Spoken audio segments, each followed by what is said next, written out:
एक बार जोर से बोलना पड़ेगा जय जय। छटा तेरी तीन लोक थे, तीनों लोकों से निराली है प्यारे। क्या निराली है? छटा गुरु गोवर्धन महाराज की। हा हा हा हा। सबरे ब्रजवासियों ने गिरिराज का पूजन किया। चल पड़े महाराज। आज सबरे ब्रजवासी ने, ग्वाल वालाओं ने कृष्ण को अपने कंधे पर उठा लिया। कहाँ उठाया? कंधे पर उठा लिया। और कृष्ण से पूछा, कन्हैया एक बात बता लाला, एक बात हमारी समझ में न आवे, तो में इतनी ताकत कहां से आई जो तैने गिरिराज उठा लिया? भगवान कृष्ण बोले, अब गड़बड़ भाई, अगर मैंने इनको सच बता दियो तो फिर आज तक खेल वो बंद। बोले फिर? भगवान ने ब्रजवासियों की महिमा बढ़ाते हुए कहा कि कछु माखन को बल बड़ो और कछ गोप की निसहार, और श्री राधा जो की कृपा से मैंने गिरवर लियो उठाए। आज भगवान ने महिमा बढ़ाई ब्रजवासी ने की। भैया मुंह में इतनी ताकत कहां से आई है? तुम लोगों ने भी तो सहारा लगाया था, और जो बचपन में लूट लूट के माखन खायो, बाकी ताकत भी तो कहीं जाएगी। उसकी ताकत थी भाई। और कछु राधा रानी की कृपा हो गई। भगवान ने इतना बड़ा काम किया फिर भी अपने ऊपर नहीं रखा। और हम लोग कोई छोटो सा भी काम कर दे तो 10-20 जगह गुनगुनाएंगे, बड़बड़ाएंगे, अरे मैंने कर दिया, मैंने कर दिया। कितना भी बड़ा काम हो जाए, कितना भी बड़ा काम कर दो, बस यही कहो बस सब ठाकुर जी ने किया, बस राम जी ने किया। अपने ऊपर कभी मत लो भाई, क्योंकि करने वाला वो है, कराने वाला वो है, हम तो केवल निमित्त हैं प्यारे। इसलिए जो भी करने वाला है केवल कृष्ण है, राम है। हमारो तुम्हारो तो नाम है जाए फोकट में है, लेकिन वास्तविक करने वाला तो वो है कि मेरा आपकी कृपा से है, कि मेरा आपकी कृपा से सब काम हो रहा, और करते हो तुम कन्हैया, और मेरा नाम हो रहा है। मेरा आपकी कृपा से सब काम हो रहा। किसकी कृपा से? सब राम जी की कृपा से हो रहा है, कृष्ण की कृपा से हो रहा है। साहब अपने ऊपर मत लो। जो प्राणी कहता है कि ये मैंने कर दिया, यही तो अभिमान है, यही तो घमंड है। बस जो भी करता वो करता है, हम कुछ भी करने वाले नहीं है। अगर उसकी कृपा न हो तो हम तो सांस भी नहीं ले सकते साहब, हम तो चल भी नहीं सकते। उसकी कृपा है जभी तो सांस ले रहे हैं, जभी चल पा रहे हैं। श्री सुखदेव जी कहते हैं, राजन अब तो ब्रजवासियों का और प्रेम बढ़ गया, कृष्ण के प्रति विश्वास बढ़ गया कि मंत्र जाप मम दृढ़ विश्वास, पांचम भजन सो वेद प्रकाश, पंचम भजन सो वेद प्रकाश।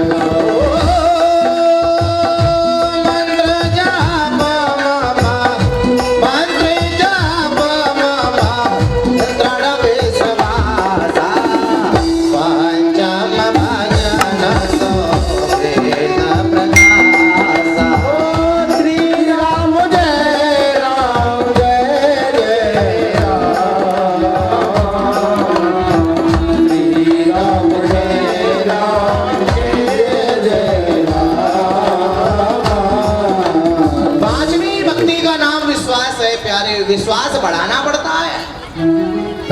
करना पड़ता है। जब तक विश्वास नहीं बढ़ाओगे जीवन में आनंद हो नहीं सकता। गोपियों की तरफ विश्वास करिए। अब तो गोपियां कृष्ण से और ज्यादा प्रेम करने लगी हैं। एक बात बोले, जब ते लाला गोकुल में आयो, वृंदावन में आयो, ब्रज में आयो, जब ते गोपियां बागो दर्शन न कर लेवे, जब तक गोपिन को चैन नहीं पड़े किसी ना किसी बहाने से, और कृष्ण को दीदार करती रहती है। रोटी भी बनाती है तो कृष्ण का नाम लेके बनाती है। घर में झाड़ू भी लगाती है तो कृष्ण का नाम लेके लगाती है। कोई भी कर्म करो कृष्ण का नाम लेकर के करोगे तो तुम्हारा हर कर्म सफल होगा। वो गोपियां थी। गोपियां किसे कहते हैं कि सर्वे इंद्रियाणाम गोपानाम कृष्ण नाम नाम रसानाम पिबती है। जो अपनी हर इंद्रियों से कृष्ण के नाम को पीता है वही गोपी कहलाया जाता है। प्यारे, हर समय कृष्ण में बन जाओ, कृष्ण में बन जाओ। रोटी भी बनाओ तो कृष्ण का नाम लेके जाओ, ऑफिस भी जाओ, कोई भी काम करने जाओ तो कृष्ण का नाम लेकर के जाओ। बलि ने वामन भगवान को जब पहरेदार बनाया, क्यों बनाया कि घर से बाहर जाऊंगा तो तेरा दर्शन होगा, और अब बाहर से अंदर आऊंगा तो भी तेरा दर्शन होगा। कभी भी घर से बाहर निकलो किसी काम के लिए तो बस भगवान का नाम लेकर के निकलो, और जब भी अपने घर में प्रवेश करो घुसो तो भगवान का नाम लेकर के घुसो। ये भागवत कहती है। अपने आप को गोपी में बना लो, गोपी में बना लो, और जब तुम्हारा जीवन गोपी में बन जाएगा तो जीवन में आनंद की अनुभूति प्राप्ति हो जाएगी। हर कर्म करते करते गोपियां कृष्ण का नाम लेती हैं, कृष्ण में बन जाती हैं। वो गोपियां थी जो कृष्ण का नाम लेकर के रोटियां बनाती हैं, और तुम क्या करते हो? खाना भी बनाओगी तो टीवी सामने होगा, रिमोट पास में होगा, है होगा कि नहीं? चलो ये भी नहीं होगा तो अपने मुंह से ही गुनगुनाओगी, फिल्मी गानों को गुनगुनाओगी कि मेरो तन डोले मेरो मन डोले मेरे मन। जब तेरो तन मन सवरो डोली रहो तो रोटी में मन कहां ते लगेगा? शास्त्र कहता है जो माताएं कृष्ण का नाम लेकर के भोजन बनाती है उस कृष्ण के नाम का अमृत उस भोजन में चला जाता है और खाने वाले की बुद्धि को सुधार देता है, चाहे वो कितना भी दुष्ट क्यों न सही माना है। और तुम संसार के फिल्मी गानों को गुनगुनाओगी तो भैया जी बामे तो संसार को विष ही विष जावे और खाने वाले की बुद्धि को बिगाड़ के रख देगा। याद रखें ना। तो हर समय कृष्ण में बन जाओ साहब, हर समय कृष्ण का राधा रानी का नाम लेते रहो। यही शास्त्र का सबसे बड़ा सिद्धांत है। आज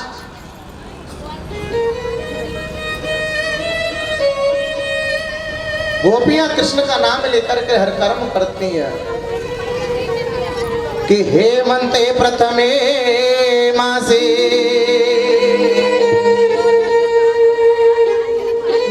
हेमंते प्रथमे मासे नंद ब्रज कुमार का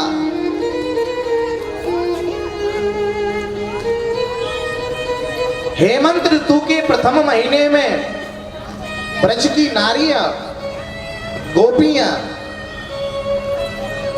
कात्यायनी का पूजन करती हैं। किसका पूजन? कात्यायनी का पूजन करती हैं। और सुबह सुबह प्रातः काल जाती है यमुना जी पे जल भरवे के लिए कि ग्रहे ग्रहे गोप वधू कदम्बा और सर्वे मिलित्वा समवाप्य योगम पुण्यानि नामानि पठन्ति नित्यम गोविंद दामोदर स्तोत्रम। सबरी सबरी गोपियां अपने अपने घर से निकलती है, एक जगह इकट्ठी हो जाती है, एक वृक्ष के नीचे, ओहो कदम के वृक्ष के नीचे इकट्ठी हुई, और जब जाती है टोल के टोल बना करके। अकेली नहीं जाती है, हमारी तुम्हारी तरह अकेली ना डोलते वो, क्योंकि स्त्री स्वतंत्र नहीं परतंत्र है। और शास्त्रों में लिखा गया है जो स्त्री अकेली घूमती फिरती है ना चारों तरफ, समझ लो कि वो शास्त्र में क्या है, अपवित्र नहीं मानी जाती, पवित्र नहीं मानी जाती, अपवित्र है महाराज। के ब्रह्मण संपूजितौ राजा, ब्रह्मण संपूजितौ द्विजा, ब्रह्मण संपूजितौ संता, नारी भ्रमण विनश्यति। नए पल्ले पर जो राजा घूमता फिरता वो पूजने का अधिकारी है। राजा बनने के बाद में घर में डरे हो तो वो फिर बेकार है। राजा वो है जो प्रजा की देखभाल करता है, जो प्रजा की रक्षा करता है। ब्राह्मण संपूजित तो द्विज माने ब्राह्मण, ब्राह्मण वो पूजने का अधिकारी है जो लोगों की सेवा करता है, भ्रमण करता है, आहा सत्संग करता है। ब्राह्मण संपूजित संता, संत भी वो पूजने का अधिकारी है जो दुनिया का भला करता है, अपनी चिंता नहीं करे, दूसरों की चिंता करता है। लेकिन नारी भ्रमण विनश्यति, अगर इनके अलावा नारी भ्रमण करती है अकेली तो अकेली, आहा तो समझ लो कि विनश्यति नष्ट होने वाली है। श्री सुखदेव जी राजा परीक्षित से कहते हैं, राजन एक एक बात हमारे जीवन को झकझोरने वाली है। ओहो,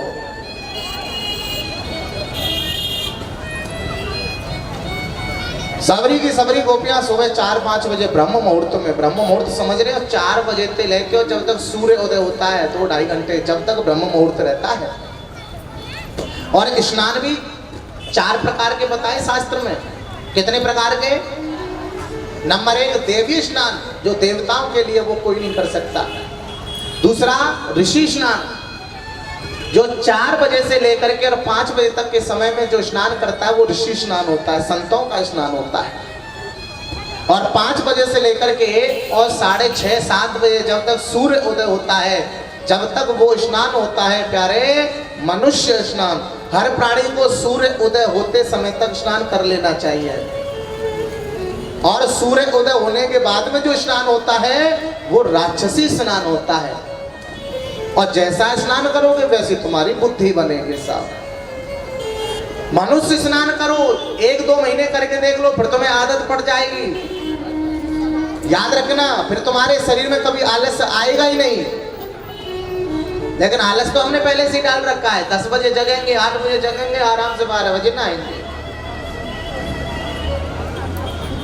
तो जब तक अपनी प्रक्रिया को शुद्ध नहीं करोगे, जब तक अपने आचरण को सुधारोगे नहीं, तब तक तुम्हारा जीवन सफल में बन नहीं सकता। आलस्य को त्यागना पड़ता है साहब।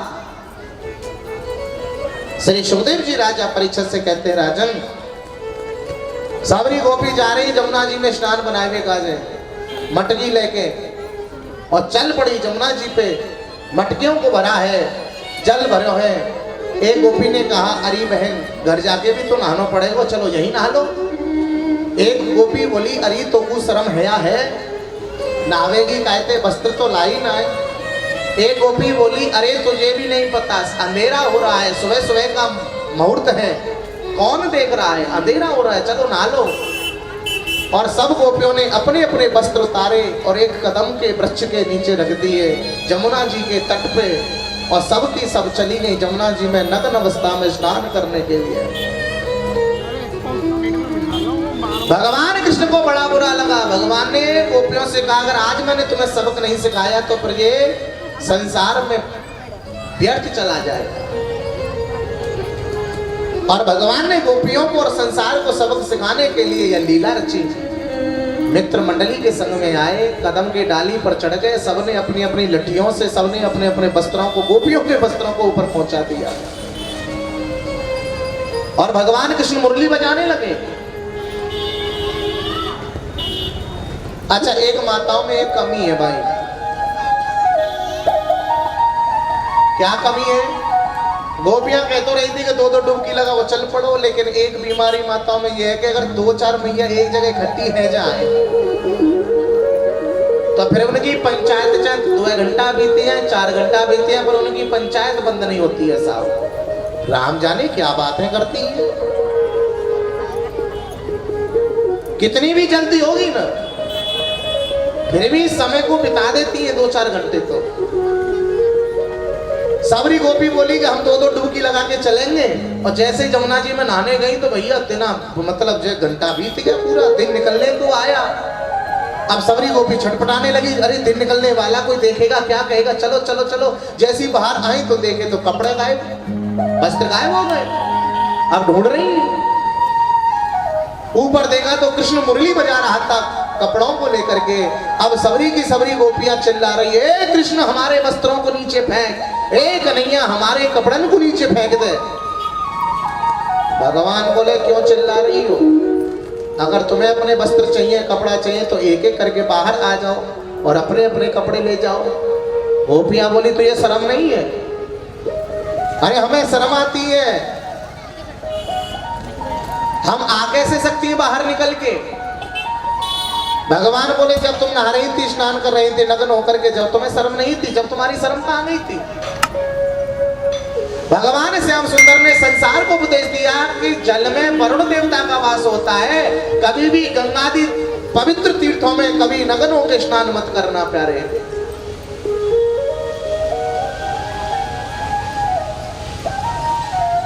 बार बार गोपियां भगवान कृष्ण को कहती हैं हमारे वस्त्रों को दे, वस्त्रों को दे। एक गोपी बोली अरे कन्हैया या तो कपड़न को फेंक दे, नहीं तो हम तेरी मैया से जाए कह देंगी।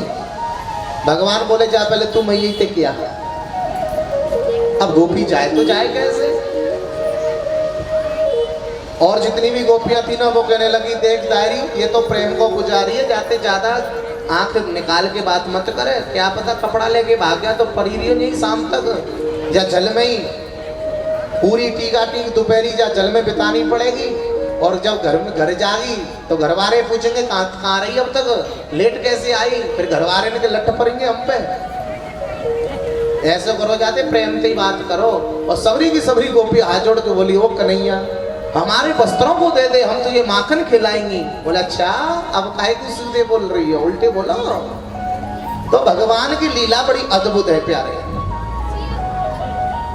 बहुत से कहते हैं अरे भगवान ने ये लीला नहीं करनी थी, क्यों नहीं कर रही थी। अरे क्या भगवान कृष्ण के दृष्टि में खोट था जो गोपियों के शरीर को देखना चाहते थे। देखिए भाई भगवान जो भी करता है वो एक एक लीला बड़ी सुंदर करता है। अगर भगवान कृष्ण को अगर साधारण बालक समझे, जिस समय वस्त्र चुराए उस समय भगवान की उम्र थी केवल 6-7 वर्ष की, और 6-7 वर्ष के बच्चे में कभी काम भाव होता नहीं है। और भगवान कृष्ण को ईश्वर मान ले तो भगवान से छिपा क्या है, कि हर जगह ईश्वर रूप है, सर्वत्र विराजमान है वो।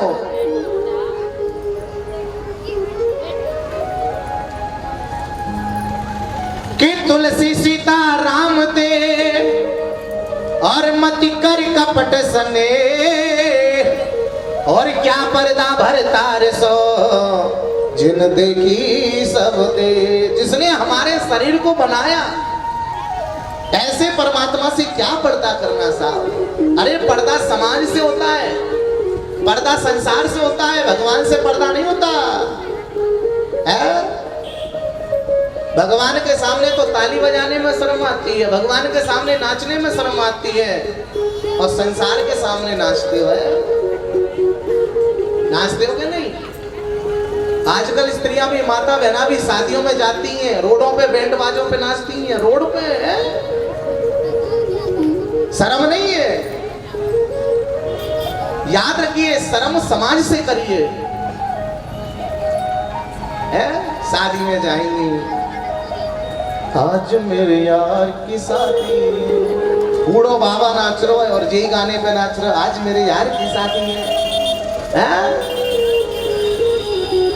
सब लोग यही गाने आज मेरे यार की शादी है, बहन बुआ बेटी नाच रही है वो भी कह रही आज मेरे यार की शादी। अरे तुम्हारा शर्म ना है, तुम्हें रोडन पे नाचती फिर रही हो और भगवान के सामने है नाचने में शर्म आवे।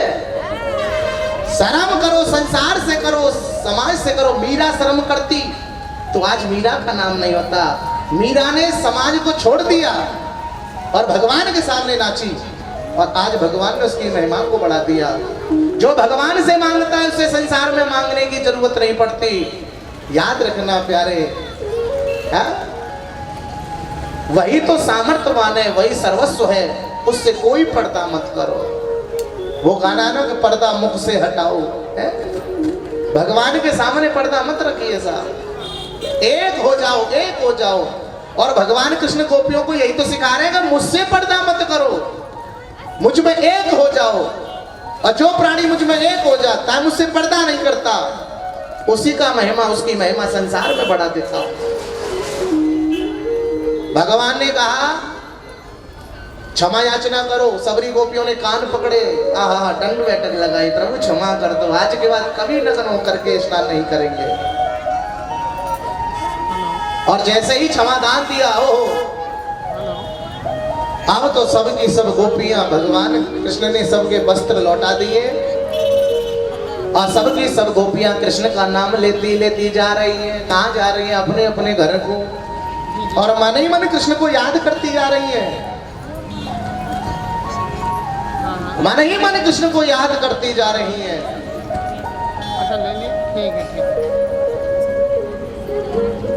और भगवान से बस एक ही बात कहती है, हे कन्हैया हमारे घर भी तू आयो कर रोज, है? भगवान कृष्ण सबके घर में जावे, सबके घर में जावे।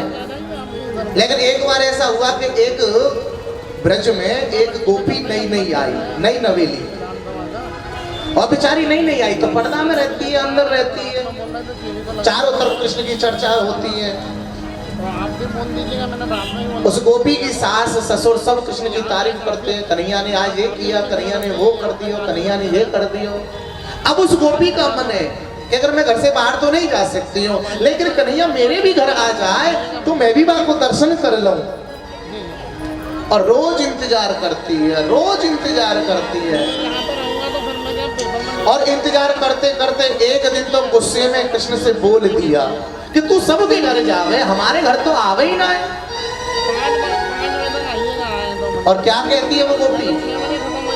जैसे उस गोपी ने शिकायत कृष्ण से की, ऐसे तुम भी करोगे तो कन्हैया तुम्हारे घर भी आएगा। वो कैसे शिकायत करती है वो?